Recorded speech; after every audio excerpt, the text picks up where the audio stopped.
Good morning. कसे आहे सगळे? एकदा एक आजी असते. तिला 2 मुली असतात. त्या 2 मुलींपैकी एकीचं लग्न झालं असतं नूडल्स वेंडरशी आणि एकीचं लग्न झालं असतं अमरेला सेलरशी. ती आजी सारखी दुःखी असते. कारण जेव्हा पाऊस पडतो तेव्हा तिला असं वाटतं की आता ते नूडल वेंडर्स आपल्या नूडल कुठे वाळवत असतील, त्यांचा किती लॉस होत असेल. आणि जेव्हा ऊन पडतं तेव्हा त्यांना असा विचार येतो की अमरेला सेलरच्या छत्र्याच विकल्या जात नसतील, मग आता ह्यांचा चरितार्थ कसा चालत असेल. तर ती अवतीभोवतीच्या लोकांच्या तिच्या वस्तीत जितके लोक राहतात ते सगळे तिला क्राईंग लेडीज म्हणत असतात, रडक्याची. एकदा तिला एक मॉन्क भेटतात. ती त्यांना सांगते तिचा प्रॉब्लेम की मी कशी कायम दुःखी राहते. मग ते मॉन्क म्हणतात आपण एक काम करू आता, आपण आपला पर्स्पेक्टिव्ह बदलू. ती म्हणते म्हणजे काय करायचं? ते म्हणतात जेव्हा ऊन येतं तेव्हा असा विचार करायचा की चला नूडल वेंडरच्या नूडल्स वाळत असतील, आणि जेव्हा पाऊस येतो तेव्हा असा विचार करायचा की चला अमरेला सेलरच्या छत्र्या विकल्या जात असतील.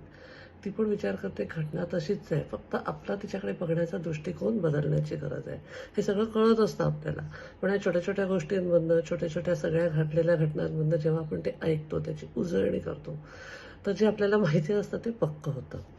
कसं आहे, ग्लास असतो, तो अर्धा भरला आहे की अर्धा रिकामा आहे, हा जेव्हा प्रश्न येतो तेव्हा आपण म्हणायला पाहिजे थँक गॉड आपल्याकडे ग्लास तरी आहे. पण आपल्याला नेहमी म्हणजे प्रॉब्लेमचा पार्ट व्हायला आवडतं, सोल्युशनचा पार्ट व्हायला आवडत नाही.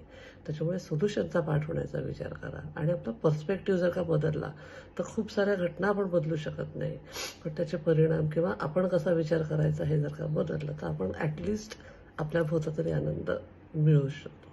Stay blessed. I love you all.